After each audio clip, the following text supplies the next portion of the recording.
J'ai vu mon gendre jeter une boîte dans la Seine et détaler comme un criminel. Mon cœur s'est arrêté. À 64 ans, j'ai plongé dans l'eau glaciale de Mars, priant pour que ce ne soit pas ce que je pensais. Mais quand j'ai ouvert cette boîte trempée sur la berge, c'était infiniment pire. Avant de continuer, abonnez-vous à notre nouvelle chaîne, car celle-ci va bientôt fermer.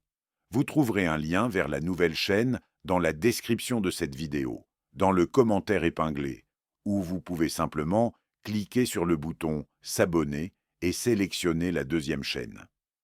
La silhouette de Thomas se découpait contre les réverbères du quai de la Tournelle. Mon gendre regardait nerveusement autour de lui, serrant quelque chose contre sa poitrine. J'ai ralenti le pas, instinctivement.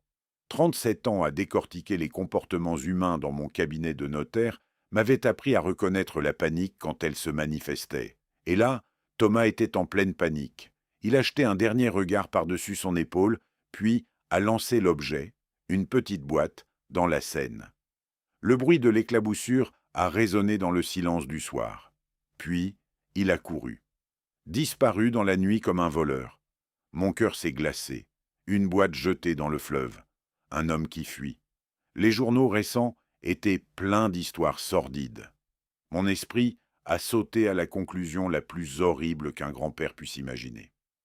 J'ai abandonné mon sac de la librairie bouquinerie et mon manteau sur le pavé. À 64 ans, on ne plonge pas dans la Seine en mars pour le plaisir. L'eau était aussi froide que je le craignais, une gifle brutale qui m'a coupé le souffle. Mes mains ont fouillé le fond vaseux, mes doigts engourdis cherchant désespérément. Là, la boîte flottait, juste sous la surface, retenue par quelque chose. Je l'ai agrippée et je suis remonté, toussant, crachant l'eau sale du fleuve. Sur la berge, ruisselant, tremblant de froid et d'appréhension, j'ai ouvert la boîte. Pas de corps, pas de chair minuscule et sans vie. Un sachet étanche. À l'intérieur, une clé USB, des documents pliés, un petit carnet noir. Mes doigts tremblants, de froid ou de soulagement, je ne saurais dire, ont déplié les premiers papiers, des actes de vente, des compromis, le logo familier de la SCI, Duval Patrimoine en tête. Cette société civile immobilière que j'avais créée il y a 8 ans pour protéger notre patrimoine familial, pour transmettre quelque chose de solide à Claire. Les montants ont fait vibrer une alarme dans mon esprit de notaire. 340 000 euros, 520 000 euros, 287 000 euros, des transactions immobilières. Et là, sur chaque document, la signature que je connaissais par cœur, celle de ma fille, Claire Duval-Bernard, en qualité de gérante. Mais les noms des acquéreurs ne me disaient rien, absolument rien. Et ces opérations n'avaient jamais été mentionnées lors de nos réunions trimestrielles de la SCI. L'eau de Seine dégoulinait sur les pages, brouillant l'encre. J'ai refermé précipitamment le sachet. Mon cerveau fonctionnait à toute vitesse, assemblant les pièces d'un puzzle que je ne voulais pas voir se former. Thomas, qui jette ses documents dans le fleuve. Claire, dont la signature apparaît partout. Des sommes considérables, des noms inconnus. J'ai ramassé mon manteau trempé, mon sac de livres anciens, une édition rare d'actes notariés du XVIIIe siècle que j'avais trouvé chez Bouquinerie, et je suis rentré chez moi. Chaque pas laissait une flaque d'eau sur le trottoir. Les quelques passants me regardaient comme si j'étais fou. Peut-être l'étais-je. Dans le métro, une vieille dame s'est écartée de moi avec dégoût. Normal, je puais la vase et le désespoir. Un homme ivre s'est assis à côté de moi et m'a demandé si j'avais essayé de me suicider. Non, monsieur, ai-je répondu avec toute la courtoisie dont j'étais encore capable.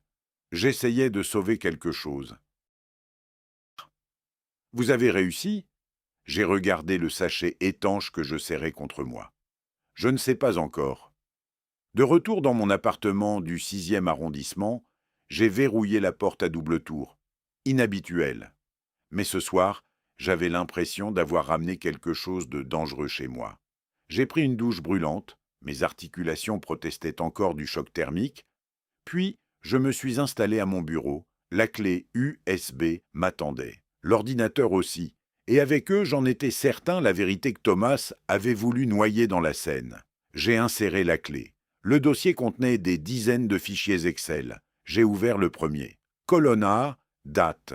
Colonne B, propriété. Colonne C, vendeur fictif. Colonne D, montant. Colonne E, acheteur fictif. Colonne F, nouveau montant. Colonne G, différence, un registre comptable, méticuleux, terrifiant dans sa précision. Mon regard a parcouru les lignes. Des appartements achetés par la SCI à des prix gonflés, puis revendus rapidement à perte ou avec un bénéfice minimal. Mais les noms changeaient, les sociétés variaient, et l'argent circulait. 37 ans à authentifier des actes, à vérifier des transactions, à débusquer les anomalies. Je reconnaissais ce schéma. C'était du blanchiment d'argent, classique, élégant même, dans sa conception. Et ma SCI, ma création, l'outil que j'avais forgé pour protéger ma famille, servait d'instrument à cette opération. J'ai ouvert le carnet noir. L'écriture de Thomas. Des codes, des initiales, des sommes, des annotations en marge. OK pour JM, 15%. Attendre confirmation LR. Virement reçu, procédé. Et puis au milieu du carnet, une page qui m'a figé. Le vieux est trop occupé avec ses bouquins poussiéreux pour vérifier quoi que ce soit. C'est parfait. Claire signe tout ce que je lui dis. Encore 6 mois et on aura blanchi 2 millions d'euros. Le vieux, moi, Jean Duval, 64 ans, notaire retraité, collectionneur d'actes anciens. Le vieux con qui ne voit rien venir. J'ai refermé le carnet. Mes mains ne tremblaient plus. Une clarté glaciale s'était installée en moi, celle qui m'avait toujours servi dans les moments cruciaux de ma carrière. Quand il fallait annoncer à un héritier qu'il était déshérité, quand il fallait démêler une succession frauduleuse, cette capacité à mettre les émotions de côté pour ne voir que les faits. Fait numéro 1, ma fille était en danger. Chaque document portait sa signature comme gérante de la SCI. Si cette affaire éclatait, Claire irait en prison. Le code pénal français ne plaisante pas avec le blanchiment d'argent, jusqu'à 5 ans d'emprisonnement. Fait numéro 2, Thomas l'avait manipulée. Ma Claire, brillante dans l'immobilier mais naïve en finance, avait signé en toute confiance, parce qu'elle aimait son mari, parce qu'elle lui faisait confiance. Fait numéro 3, mon gendre me prenait pour un imbécile sénile. Ce dernier fait me faisait presque sourire. Presque. J'ai passé la nuit à éplucher les fichiers. Les montants donnaient le vertige. Plus de 2 millions d'euros blanchis en 18 mois à travers une quarantaine de transactions. Des appartements fantômes, des sociétés écrans. Et au centre de tout, la SCI Duval Patrimoine. Irréprochable structure familiale créée par un notaire respecté. L'ironie ne m'échappait pas. À 6 heures du matin, j'avais tout mémorisé. Les dates, les montants, les noms fictifs. Mon esprit de notaire avait catalogué, classé, archivé. Comme je l'avais fait pendant 37 ans avec des milliers d'actes. J'ai pensé à Claire. Ma petite fille, qui a 7 ans, venait dans mon bureau et jouait à la notaire. Elle alignait ses poupées comme des clients et leur faisait signer des papiers imaginaires avec un sérieux absolu. « Papa, tu vérifies si j'ai bien fait ?» me demandait-elle, ses grands yeux levés vers moi. Je vérifiais toujours. Je corrigeais les petites erreurs avec douceur. Un notaire doit être parfait, Claire.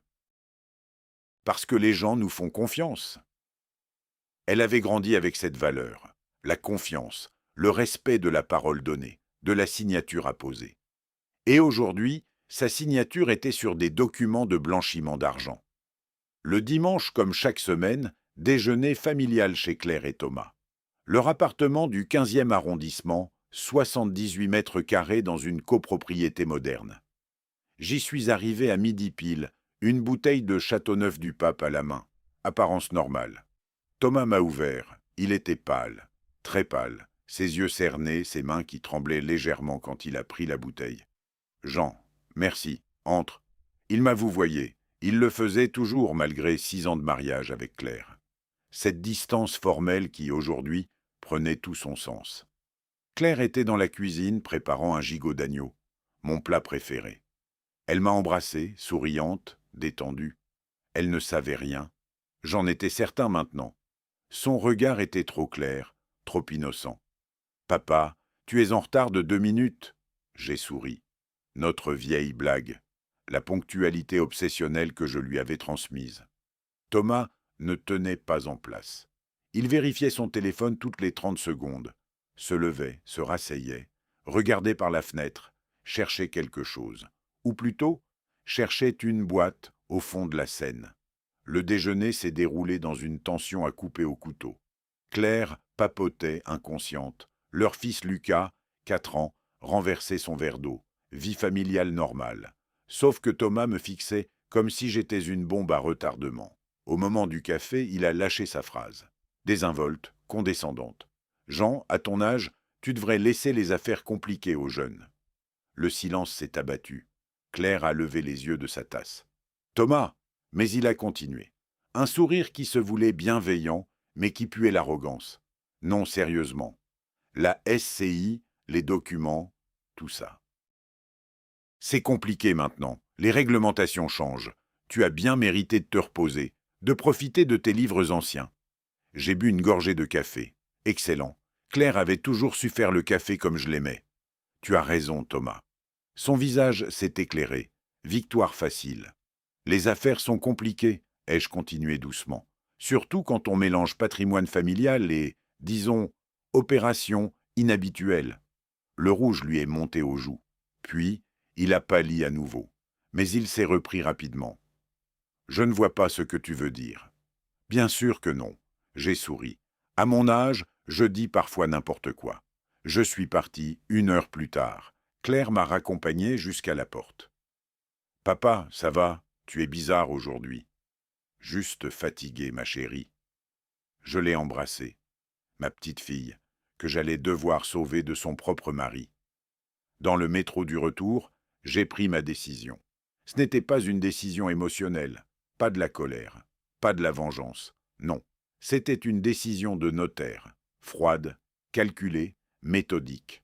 Thomas avait fait 2 erreurs. La première, utiliser ma SCI pour ses crimes. Mon outil, ma création. Le patrimoine que j'avais construit pour protéger ma famille. La seconde, me sous-estimer. Je n'allais pas appeler la police, pas encore, parce que cela condamnerait Claire. Sa signature était partout. Elle serait inculpée, même innocente. Le système judiciaire ne ferait pas dans la dentelle. Non, j'allais d'abord la sortir de là, effacer ses traces, la protéger. Et ensuite, seulement ensuite, je détruirais Thomas Bernard. Un notaire est patient, un notaire connaît la loi, un notaire sait comment utiliser les règles pour obtenir exactement ce qu'il veut. Et moi, Jean Duval, j'avais passé 37 ans à perfectionner cet art. Le lundi matin, j'ai sorti mon carnet d'adresses. Un vieux carnet en cuir, pas un répertoire téléphonique numérique. J'aime le papier, j'aime la permanence de l'encre. Premier appel, un détective privé, Marc Rousseau. Nous nous étions croisés sur plusieurs affaires de succession complexes, discrets, efficaces, chers. Deuxième appel, Maître Sophie Laurent, avocate spécialisée en droit financier. Nous avions travaillé ensemble sur des dossiers patrimoniaux, brillante, impitoyable quand nécessaire. Troisième décision, je n'appellerai personne d'autre pour le moment. Le secret était mon meilleur allié. Je me suis installé à mon bureau, face à la Seine qui coulait en contrebas de mes fenêtres. La même Seine où Thomas avait jeté ses secrets, la même Seine qui me les avait rendus. Sur une feuille blanche, à l'encre bleue, jamais de stylo bille pour les choses importantes, j'ai commencé à écrire mon plan. Étape 1, surveiller Thomas, comprendre son réseau, identifier ses complices. Étape 2, sécuriser la position de Claire juridiquement. Étape 3, modifier les statuts de la SCI sans que Thomas ne s'en aperçoive. Étape 4, tendre le piège. Les mots s'alignaient sur le papier avec la précision d'un acte notarié. Chaque étape, chaque contingence, chaque issue possible. Thomas pensait jouer aux échecs. Il allait découvrir qu'il jouait contre un grand maître. Et dans cette partie, ma chérie Claire ne serait pas un pion sacrifié. Elle serait la reine protégée, tandis que le roi adverse tomberait, inévitablement. Le mardi matin, 18 mars, j'ai appelé Marc Rousseau. Nous nous étions croisés 3 ans auparavant sur une affaire de succession particulièrement vicieuse, un héritier qui tentait de falsifier un testament. Marc avait rassemblé les preuves photographiques qui avaient tout fait basculer. Discret, méthodique, efficace. Monsieur Duval, quelle surprise! Sa voix était celle d'un homme qui ne s'étonnait jamais vraiment. Monsieur Rousseau, j'aurais besoin de vos services. Une affaire délicate. Nous nous sommes retrouvés dans un café du 11e arrondissement, loin de mes habitudes du 6e, loin des regards. J'ai commandé un expresso, lui, un thé vert. Détail amusant, les détectives privés français buvaient du thé vert. Pas le bourbon des films américains. Je voudrais faire surveiller mon gendre, Thomas Bernard, expert comptable. Marc a sorti un petit carnet. Pas d'ordinateur portable, du papier. J'appréciais les professionnels de l'ancien monde. Motif ? Activité financière suspecte, potentiellement criminelle. Mais je dois d'abord comprendre l'étendue du réseau. 3 200 € d'acompte, tarif hebdomadaire, photos, vidéos, rapport détaillé. J'ai signé le chèque sur place. L'argent n'était pas un problème. La justice, si. Une précision, monsieur Rousseau. Mon gendre ne doit absolument pas se douter de la surveillance. Un sourire en coin. Monsieur Duval, s'il me repère, je vous rembourse intégralement. Le lendemain, mercredi, j'avais rendez-vous avec maître Sophie Laurent. Son cabinet se trouvait boulevard Haussmann, au 3e étage d'un immeuble haussmannien impeccable. Sophie était une spécialiste reconnue en droit financier et patrimonial. Nous avions collaboré sur plusieurs dossiers complexes durant ma carrière. Jean, quel plaisir! Elle m'a serré la main chaleureusement mais professionnellement. En France, même après 15 ans de collaboration occasionnelle, on reste sur le vous et maître Laurent. Sophie, j'ai besoin de vos lumières sur une question hypothétique. Son sourcil s'est arqué. Les notaires ne posaient jamais de questions hypothétiques. Imaginons qu'une SCI familiale soit utilisée à des fins de blanchiment d'argent, sans que le fondateur ne le sache. Quelle serait la meilleure approche pour protéger les innocents tout en exposant les coupables? Elle s'est adossée à son fauteuil en cuir, les doigts croisés. Question fascinante, hypothétiquement, bien sûr. Bien sûr. La priorité serait de sécuriser la position juridique des personnes manipulées. Preuve de leur bonne foi. Documentation de la tromperie. Ensuite, modifier les statuts de la SCI pour bloquer les opérations suspectes. Enfin, signalement à Tracfin, l'organisme de lutte contre le blanchiment. Mais tout doit être méthodique, précis, inattaquable. Et les délais? Modification de statut, 2 à 3 semaines avec un notaire, signalement à Tracfin, immédiat une fois les preuves rassemblées. Mais attention, Jean, dans ce genre d'affaires, la précipitation tue. Il faut un dossier en béton. J'ai hoché la tête. Exactement ce que je pensais. Hypothétiquement, naturellement. Son regard était celui d'une avocate qui comprenait parfaitement qu'il n'y avait rien d'hypothétique dans ma question. Le dimanche 23 mars, nouveau déjeuner familial. J'avais répété mon rôle, acteur, vieillard sénile. Thomas méritait un spectacle convaincant. Claire m'a ouvert avec son sourire habituel. « Papa, entre, on t'attendait. Lucas, regarde qui est là. » Lucas, mon petit-fils de 4 ans, a couru vers moi. Je l'ai soulevé, puis je me suis figé. Expression vide, sourcils froncés. « Bonjour mon petit. Comment tu t'appelles déjà ?» Le silence s'est abattu comme une chape de plomb. Claire a pâli. « Papa, c'est Lucas, ton petit-fils. » J'ai secoué la tête, confus.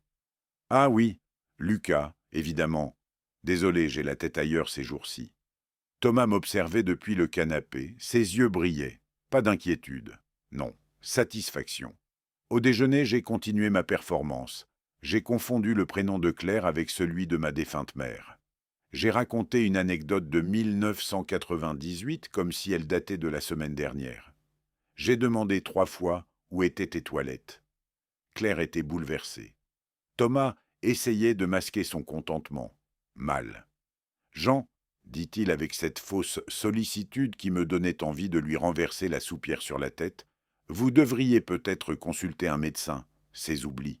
Oh, ce n'est rien, juste la vieillesse, Thomas. » J'ai souri vaguement, regard perdu dans le vide.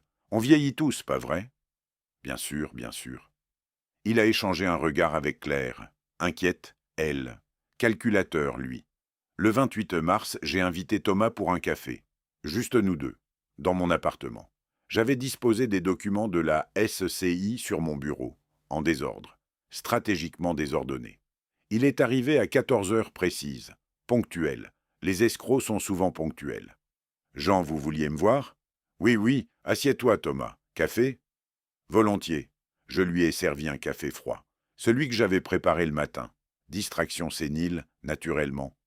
Thomas, je réfléchissais. La SCI du Val Patrimoine. C'est devenu trop compliqué pour moi. Les documents, les signatures, les réglementations.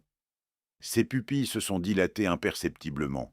Prédateur qui flaire la proie blessée. Oh, ne vous inquiétez pas, Jean. C'est normal, à votre âge. À mon âge. Cette formule revenait décidément souvent. Je pensais peut-être déléguer la gestion à quelqu'un de plus jeune, qui comprend mieux ces choses modernes. C'est une excellente idée. Il se penchait vers moi maintenant, sourire d'encouragement. Quelqu'un de confiance, évidemment, ai-je continué, laissant ma phrase planer. Tu connais bien ces questions financières, n'est-ce pas? C'est mon métier. Alors peut-être pourrais-tu m'aider, me conseiller? Bien sûr, Jean, avec plaisir. C'est ce que fait la famille, non? La famille. Le mot sonnait faux dans sa bouche, comme un violon désaccordé. Merveilleux. On en reparlera. Il est parti 1 heure plus tard, léger comme un homme qui vient de gagner au loto. Je l'ai regardé depuis ma fenêtre descendre la rue. Son pas était celui de quelqu'un qui pense avoir gagné. Erreur. Le 2 avril, Marc Rousseau m'a apporté son premier rapport. Photographie. 23 clichés. Thomas entrant dans un café de la rue de Rivoli. Thomas serrant la main d'un homme en costume sombre. Thomas glissant une enveloppe sur la table. L'homme comptant quelque chose. Thomas repartant. L'homme s'appelle Laurent Mercier, ancien banquier, radié de la profession en 2019 pour irrégularité, maintenant consultant financier, indépendant. Comprendre, blanchisseur d'argent. Marc parlait d'une voix neutre, factuelle. J'aimais les professionnels qui ne portaient pas de jugement. Ils se rencontrent combien de fois? 2 fois cette semaine. Toujours le même café, toujours à 14 heures. Continuer la surveillance. Bien sûr. J'ai étudié les photos toute la soirée. Thomas, sourire confiant, serrant la main de criminel. Thomas, mon gendre depuis 6 ans, qui mangeait à ma table tous les dimanches, qui embrassait ma fille, qui jouait avec mon petit-fils, et qui, manifestement, pensait que je n'étais qu'un vieux fou inoffensif. L'ironie me faisait presque sourire. Presque. Le 1er avril, jour approprié pour commencer une mascarade, j'ai intensifié ma performance de déclin cognitif. J'ai oublié le rendez-vous chez le dentiste que Claire m'avait organisé. J'ai appelé Thomas Marcel, le prénom de son père. J'ai perdu mes clés 3 fois en 1 semaine. Claire m'a téléphoné le 5 avril, voix tendue. « Papa, il faut qu'on parle. »« Bien sûr, ma chérie. De quoi ?»« De ta santé, ces oublis. Ce n'est pas normal. Je veux que tu voies un médecin, un spécialiste. »« Oh, Claire, ce n'est rien. Juste la fatigue. Papa, s'il te plaît, pour moi. » Comment refuser à sa fille? Surtout quand c'est exactement ce qu'on voulait qu'elle demande. Le 8 avril, rendez-vous chez le docteur Arnaud Ferrier, neurologue réputé du 7e arrondissement. Avant la consultation, je l'avais appelé pour un entretien privé. « Docteur, je vais vous demander quelque chose d'inhabituel. » Il m'avait écouté, sourcils froncés, puis avait hoché la tête. C'est éthiquement limite. Mais si c'est pour protéger votre fille d'une situation criminelle, je peux retarder mon diagnostic officiel, vous faire passer tous les tests normalement, mais mentionner dans mon rapport que les résultats nécessitent une analyse approfondie. Combien de temps vous faut-il? 1 mois, peut-être 2. D'accord, mais monsieur Duval, comprenez bien, mes tests montreront que vous êtes en parfaite santé cognitive. Ces résultats seront documentés. Si jamais il y a une procédure judiciaire, c'est exactement ce que je veux, docteur. Le jour de la consultation officielle, Claire m'accompagnait. J'ai joué mon rôle à la perfection. Légères hésitations sur les dates, petite confusion sur les noms, Rien d'alarmant, juste assez pour inquiéter. Le docteur Ferrier a effectué ses tests. Mémoire, parfaite. Cognition, excellente. Raisonnement logique, supérieur à la moyenne. Puis, il s'est tourné vers Claire. Les tests préliminaires sont encourageants, mais je préfère approfondir avant de me prononcer. Donnez-moi 2 semaines pour analyser les résultats complets. Claire a serré ma main. Soulagée. Inquiète encore, mais soulagée. Le 14 avril, Thomas a franchi le pas que j'attendais. Il est venu chez moi avec un document, une procuration. Jean, j'ai réfléchi. Pour vous faciliter la vie, je propose de m'occuper des aspects administratifs de la SCI. Vous n'aurez plus à vous soucier des signatures, des documents. Une procuration?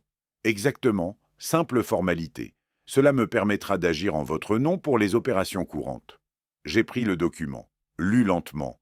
En réalité, je l'avais lu en 30 secondes. Mais je devais jouer le vieil homme qui peine à comprendre. Je ne sais pas, Thomas. Faites-moi confiance, Jean, c'est pour votre bien, et celui de Claire. Pour le bien de Claire. La formule était répugnante dans sa bouche. D'accord.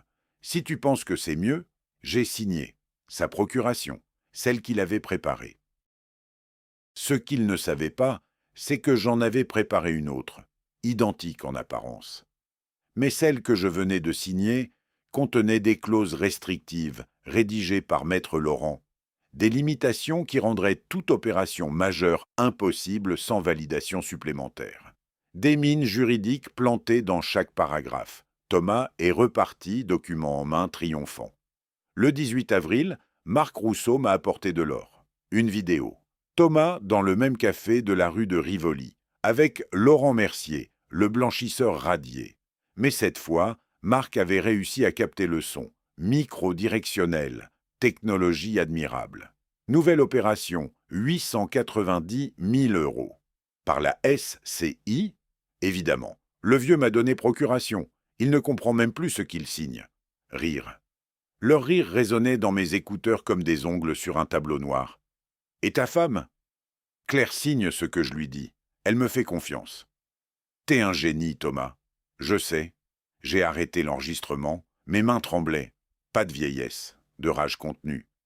Mais la rage est mauvaise conseillère. La froideur, elle, est une arme.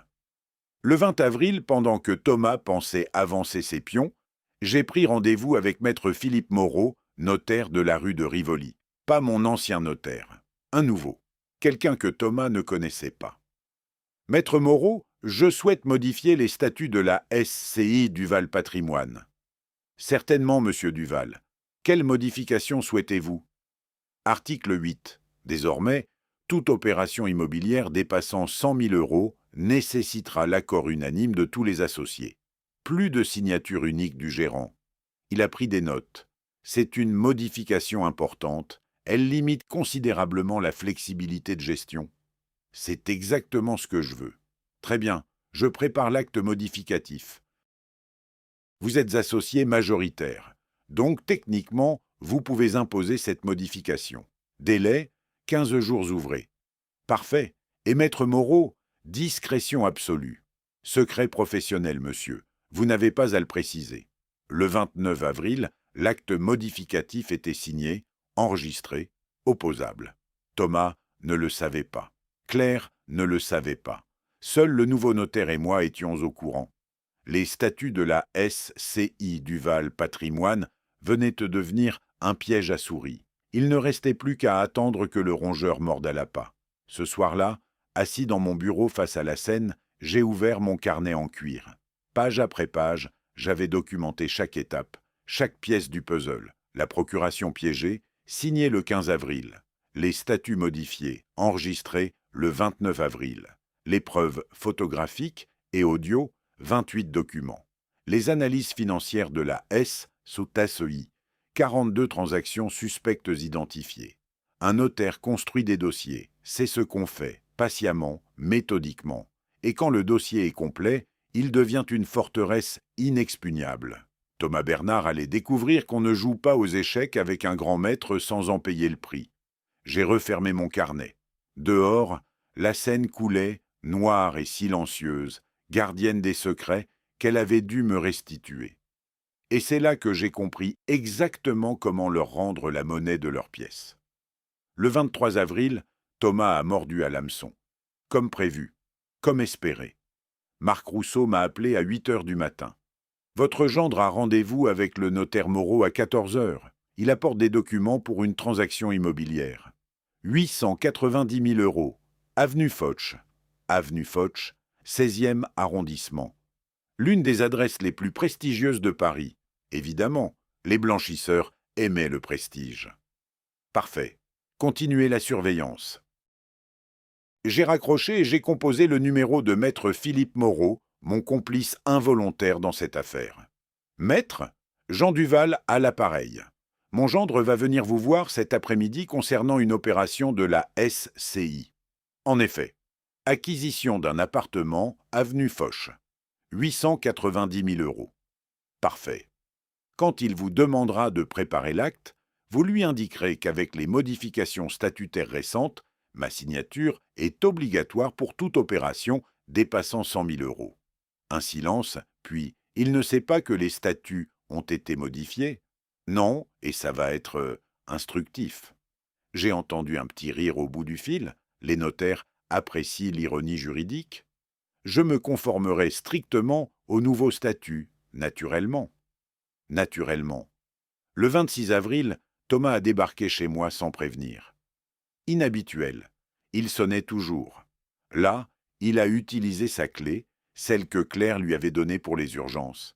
J'étais dans mon bureau, feignant de chercher mes lunettes. « Jean, il faut qu'on parle. » Il était essoufflé, paniqué, excellent. « Thomas, quelle surprise? Un café? » « Non, écoutez, il y a un problème avec le notaire. »« Un problème ?» J'ai pris mon air le plus vague, celui du vieillard, qui ne suit plus très bien.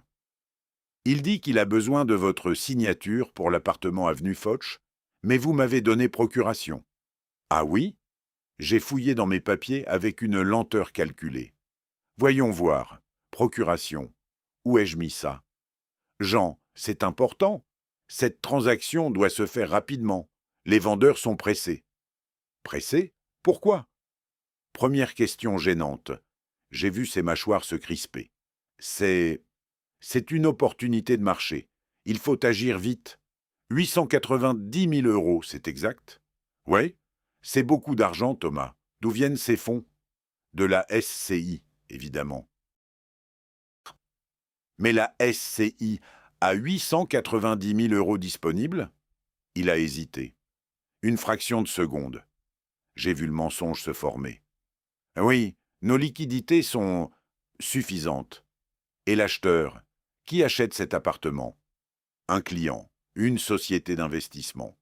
Non? Pardon? Le nom de la société, je voudrais le noter. Ses yeux ont papillonné. Il cherchait, inventait probablement. Patrimoine Investissement SA. Intéressant. Et ils veulent le revendre quand? Qui parle de revente?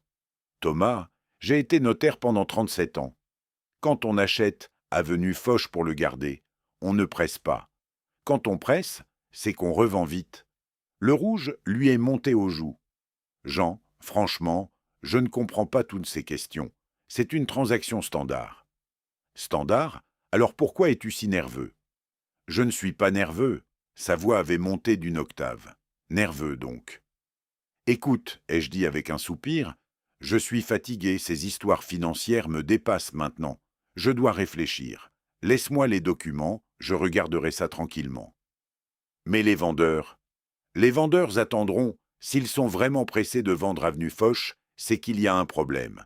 Un bon notaire vérifie toujours. Tu devrais le savoir. Il est parti 10 minutes plus tard, les documents sous le bras, les traits tirés. J'ai regardé par la fenêtre sa silhouette qui s'éloignait d'un pas raide. Le piège se refermait. Lentement, méthodiquement. Le 3 mai au matin, Marc m'a envoyé un message. Votre gendre a reçu un appel. 11 minutes, il criait, puis il est resté assis dans sa voiture 20 minutes, tête dans les mains. Les partenaires s'impatientaient. L'argent était transféré. 430 000 euros selon ce que Marc avait pu entendre. Mais l'opération était bloquée par un vieux notaire sénile qui posait trop de questions. Le 8 mai, J'ai convoqué une réunion familiale, chez moi. Claire, Thomas et Lucas qu'on a installés devant un dessin animé dans ma chambre. J'ai pris une décision concernant la SCI Duval Patrimoine. Ils étaient assis côte à côte sur mon canapé, Claire attentive, Thomas tendu comme un arc. « Papa ? Claire, tu es ma fille, tu connais l'immobilier, tu es consciencieuse. » Elle a souri, incertaine de où je voulais en venir. « Je veux que tu deviennes gérante opérationnelle de la SCI, avec signature. » Son visage s'est illuminé. « Papa, vraiment ? Vraiment ? Thomas restera associé, naturellement, mais sans droit de signature indépendant. » Le silence qui a suivi était celui d'une grenade dégoupillée. « Quoi ?» La voix de Thomas, blanche, incrédule. « C'est ma décision finale. »« Mais Jean, on avait parlé de... Vous m'aviez dit que... » J'ai dit que je réfléchissais à déléguer. J'ai réfléchi. C'est ma fille qui gérera. C'est logique, non ? C'est son héritage. Thomas s'est levé. Ses poings étaient serrés. C'est ridicule. Je suis expert comptable. Claire ne connaît rien à la gestion financière. Claire connaît l'immobilier. La SCI est une société civile immobilière. Logique, non ? Papa, a dit Claire doucement. Si Thomas pense que... Non. J'ai regardé Thomas droit dans les yeux. C'est ma SCI, ma décision. C'est ma décision finale. Les mots français ont résonné dans le salon. C'est ma décision finale. Définitif, sans appel. Thomas est parti sans un mot. Claire est restée, radieuse, me remerciant pour cette confiance. Si seulement elle savait que je venais de lui sauver la vie. Juridiquement parlant. Le 14 mai, j'ai invité Claire pour un café, juste nous deux. Dans une brasserie du 6e arrondissement, loin de son quartier, loin de Thomas. Elle est arrivée souriante, légère. Sa nouvelle responsabilité la rendait heureuse. Ça me brisait le cœur de ce que j'allais devoir faire. « Papa, tu as l'air sérieux ? Assieds-toi, ma chérie, il faut qu'on parle. » Elle s'est assise. Son sourire s'est fané imperceptiblement. J'ai sorti une enveloppe Kraft de ma sacoche. Dedans, des photocopies. Les documents de la boîte. Certains, pas tous, pas encore. « Claire, je vais te montrer quelque chose, et je veux que tu me promettes de rester calme et d'écouter jusqu'au bout. »« Papa, tu me fais peur. »« Bien, tu devrais avoir peur. » J'ai étalé les premiers documents sur la table, des actes de vente, des compromis, son nom partout. Je sais tout sur les opérations de la SCI, toutes les opérations. Elle a pâli, pas la pâleur de la culpabilité, celle de la confusion. Mais, papa, ce sont juste des transactions normales. Claire, regarde les dates, regarde les montants, regarde la fréquence. Ses yeux ont parcouru les pages. J'ai vu le moment exact où le doute s'est installé. Appartement acheté le 15 janvier. 340 000 €. Revendu le 12 mars. 347 000 €. 7 000 € de bénéfices. Pour 2 mois de détention. Tu trouves ça normal ? Thomas a dit « optimisation fiscale ». Claire. Ma voix était devenue très douce, très froide. C'est du blanchiment d'argent. Le mot est tombé comme une pierre dans un puits. Quoi ? Non ! Non, papa, c'est impossible. Thomas ne ferait jamais. Lis ça. J'ai posé devant elle un article du Code pénal. Article 324-1. Blanchiment, 5 ans d'emprisonnement, 375 000 € d'amende. Ton nom est sur tous ces documents, comme gérante. Si cette affaire éclate, tu vas en prison. Elle est devenue livide, exsangue. Ses mains ont commencé à trembler. Mais je ne savais pas. Thomas m'a dit que c'était légal. Je sais, ma chérie, je sais. Des larmes ont commencé à couler, silencieuses d'abord, puis des sanglots. Qu'est-ce que je vais faire ? Papa, qu'est-ce que je vais faire ? Tu vas m'écouter. Tu as 2 options. Soit tu m'aides à arrêter ça, et je te protège. Soit je vais à la police maintenant, et tu prends tes chances avec la justice. La police ? Sa voix n'était plus qu'un souffle. Tu as 48 heures pour décider. Je me suis levé. J'ai laissé un billet de 20 € sur la table. Elle me regardait, pétrifiée, les joues ruisselantes. Réfléchis bien, Claire, à ce qui compte vraiment. Elle est revenue le 16 mai. À mon appartement, les yeux rouges, le visage défait. Je vais t'aider.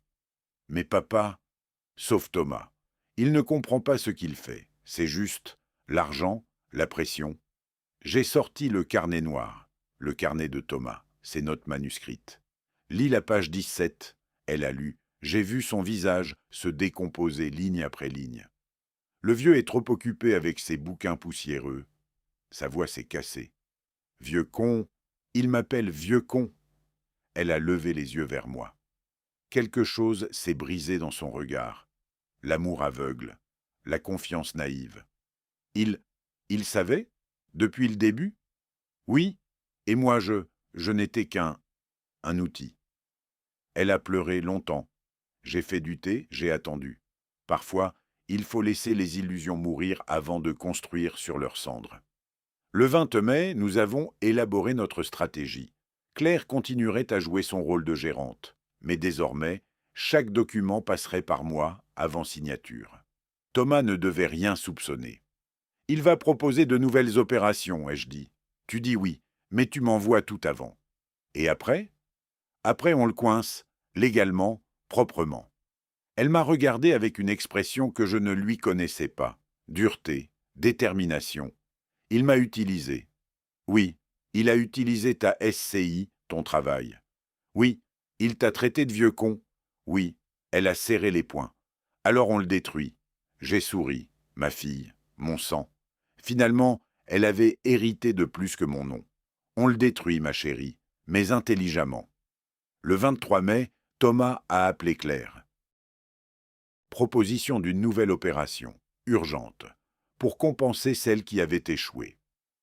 Un bien commercial dans le 11e arrondissement. 1 240 000 €.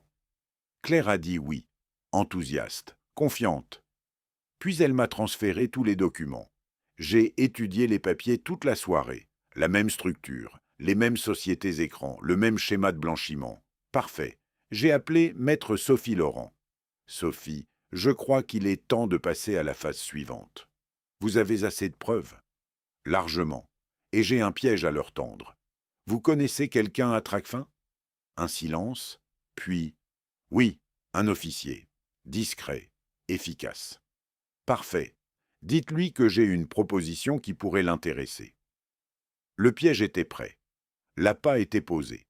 Il ne restait plus qu'à attendre que les rats mordent. Et Thomas, mon cher gendre qui me prenait pour un vieux con sénile, allait découvrir que certains vieux cons avaient des dents, très longues, très acérées.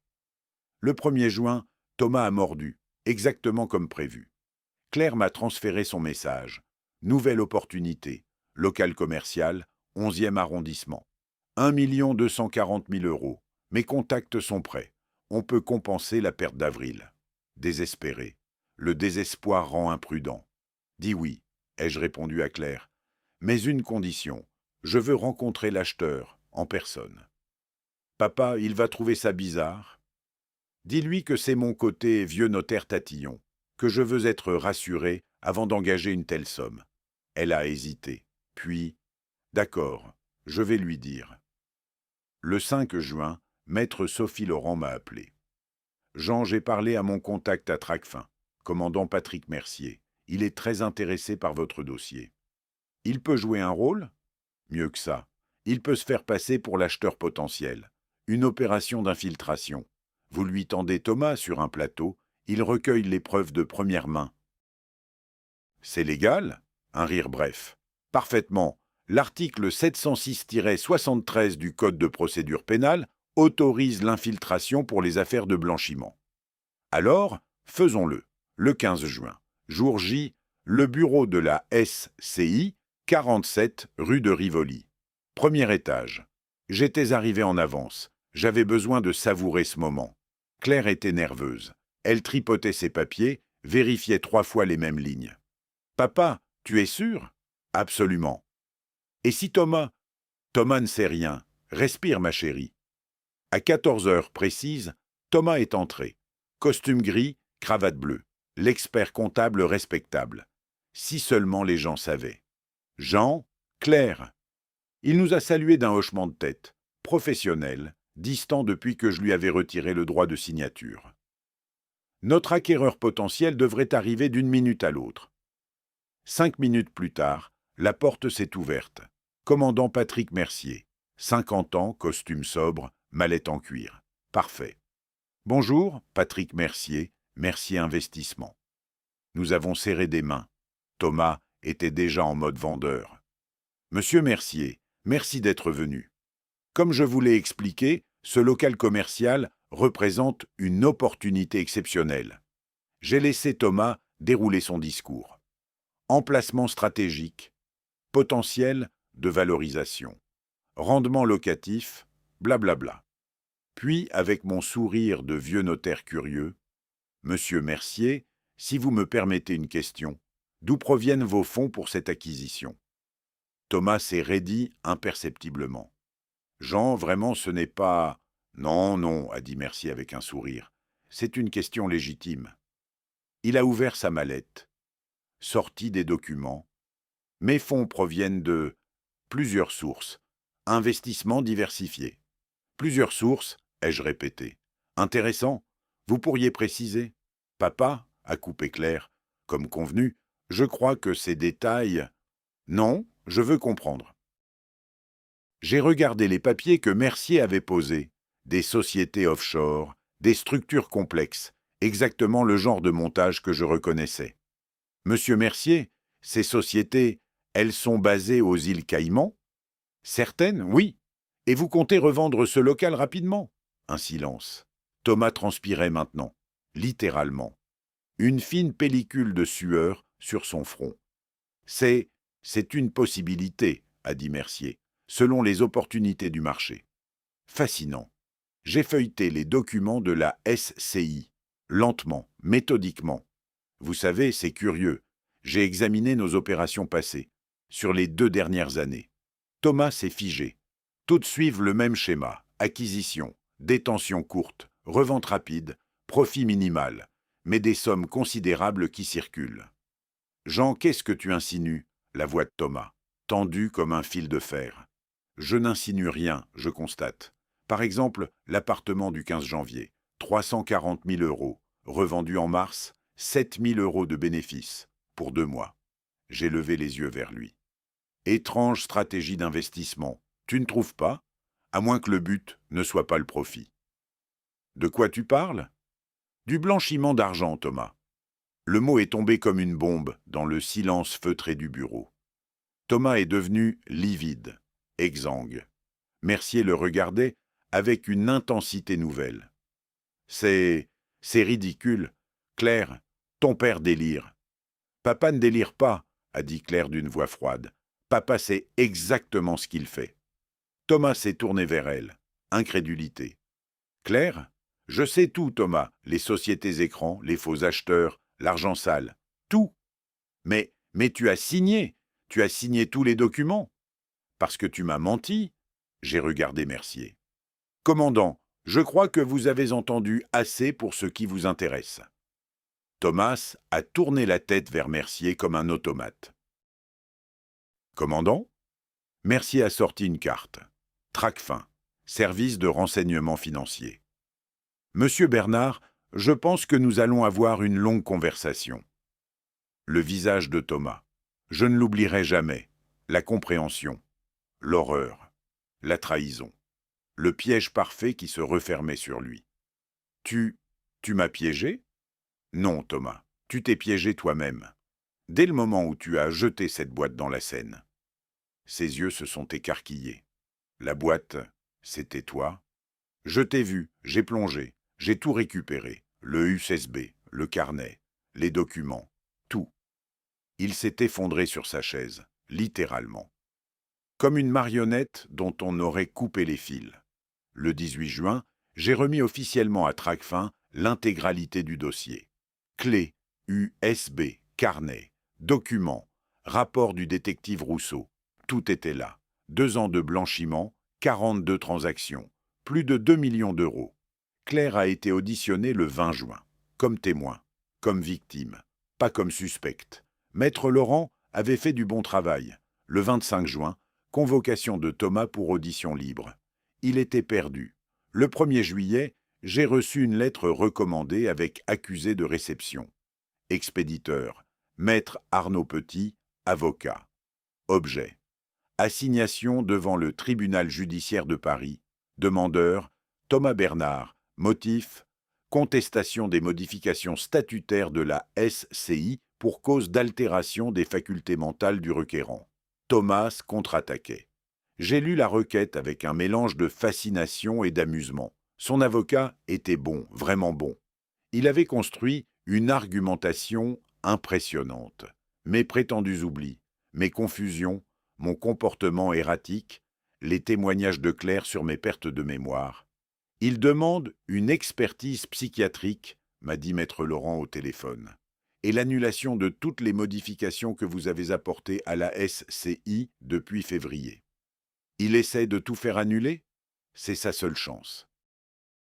Si le tribunal considère que vous étiez incapable, tous vos actes sont nuls. Les modifications statutaires, le retrait de son droit de signature, tout.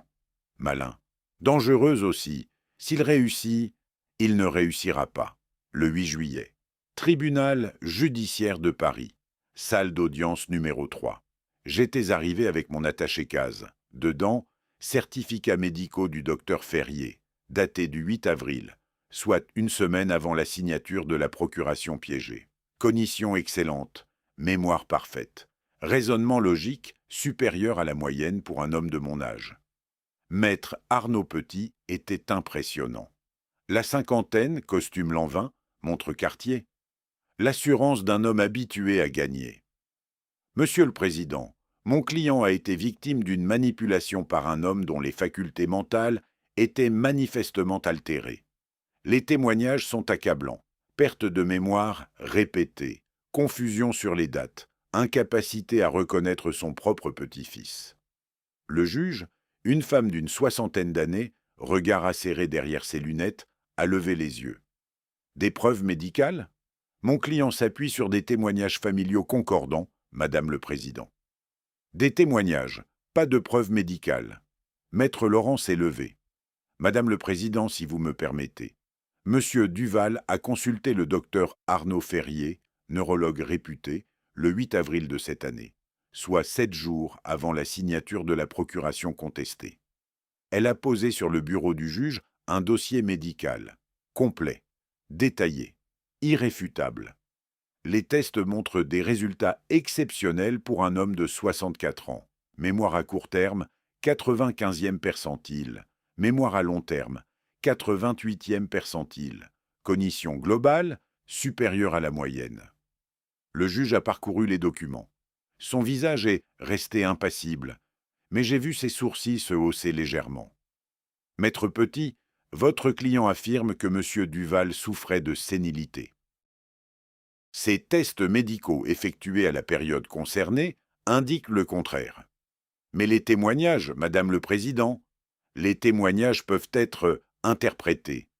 Les examens médicaux, moins. Elle a refermé le dossier. Requête rejetée. Les actes de M. Duval sont juridiquement valides. Le son du marteau. Définitif.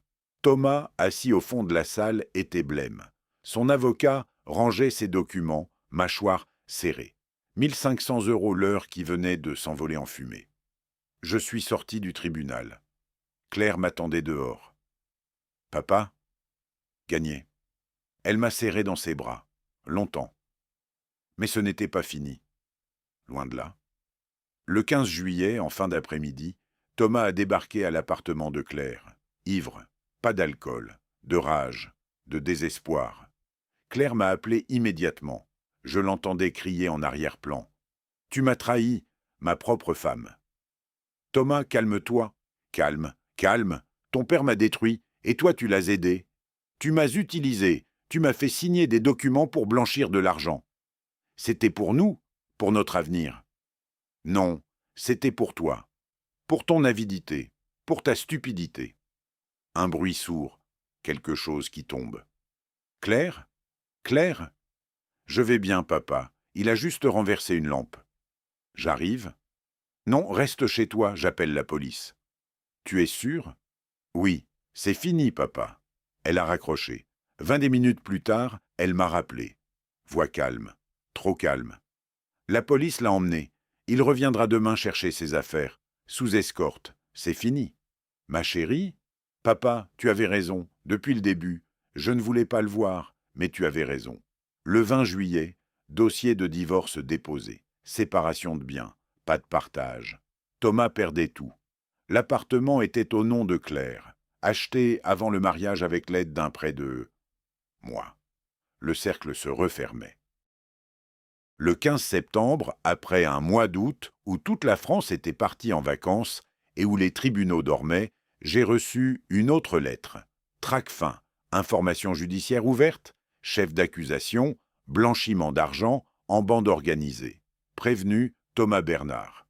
Témoin à charge, Jean Duval. J'ai souri, un sourire sans joie.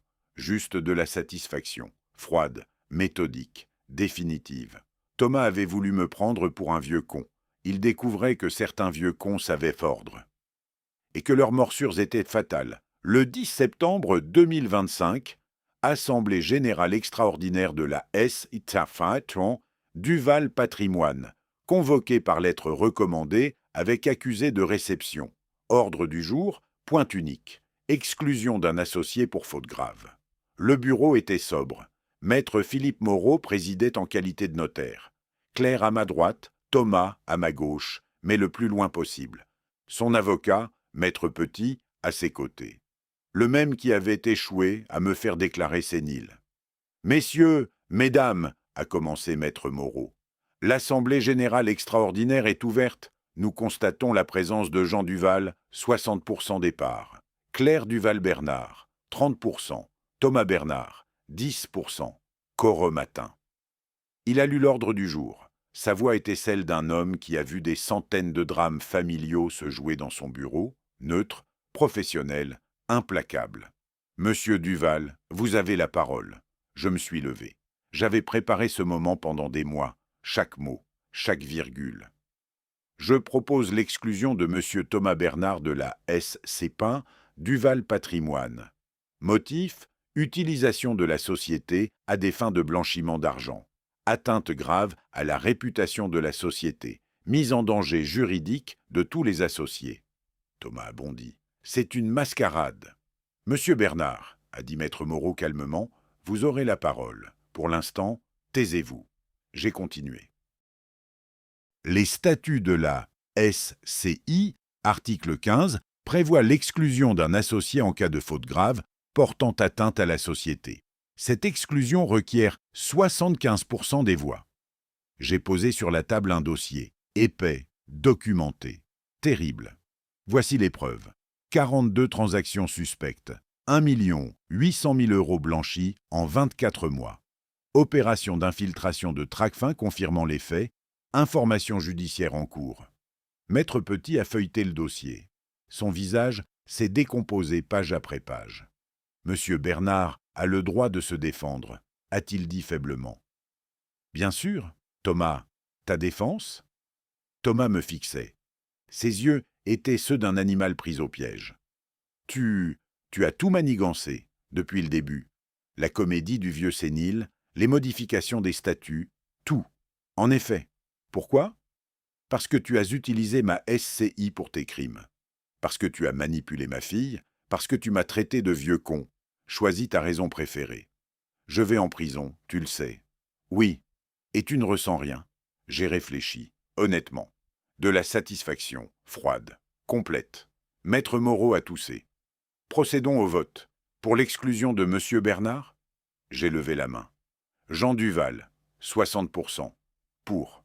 Claire a levé la main. Son visage était de marbre. Claire Duval-Bernard, 30%. Pour. Contre? Thomas n'a même pas levé la main. À quoi bon? Vote adopté à 90%. Monsieur Bernard, vous êtes exclu de la SCI Duval Patrimoine. Vos parts sociales sont annulées sans compensation, conformément à l'article 15 des statuts. Cet acte sera enregistré et opposable au tiers. Le silence qui a suivi était celui d'une porte de prison qui se referme. Il y a autre chose, ai-je dit. Action civile en réparation du préjudice causé à la SCI, 485 000 euros. Somme évaluée par expert comptable pour le préjudice de réputation et les contrats perdus. « Tu veux me ruiner complètement » a murmuré Thomas. « Non, je veux que tu paies. » Nuance. Maître Petit a pris la parole, désespéré. « Mon client conteste ces chiffres. Il contestera devant le tribunal. » En attendant, l'assemblée est close. Nous sommes sortis, Claire et moi d'un côté, Thomas et son avocat de l'autre. Dans le couloir, il s'est retourné. « Claire. » Non. Sa voix, froide, définitive, exactement comme la mienne. « C'est fini, Thomas. Va-t'en. Le 12 septembre, acte de divorce enregistré. Séparation de biens. Pas de partage. L'appartement restait à Claire. Thomas perdait tout. Le 15 septembre, convocation officielle, mise en examen pour blanchiment d'argent en bande organisée.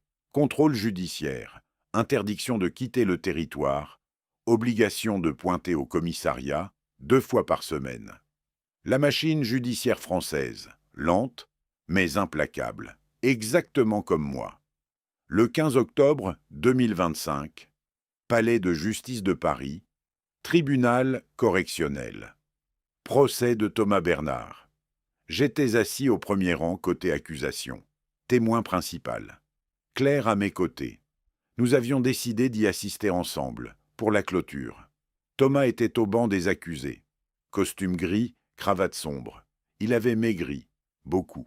Les 2 mois d'attente l'avaient rongé. Le procureur était une femme de 45 ans, regard d'acier, voix claire. « Monsieur Bernard, vous êtes accusé de blanchiment d'argent en bande organisée. 2 millions d'euros sur 24 mois. 42 transactions. Comment plaidez-vous » Non coupable. Un murmure dans la salle. Son avocat a grimacé. Plaider non coupable avec les preuves qu'ils avaient. Stratégie désespérée. On m'a appelé à la barre.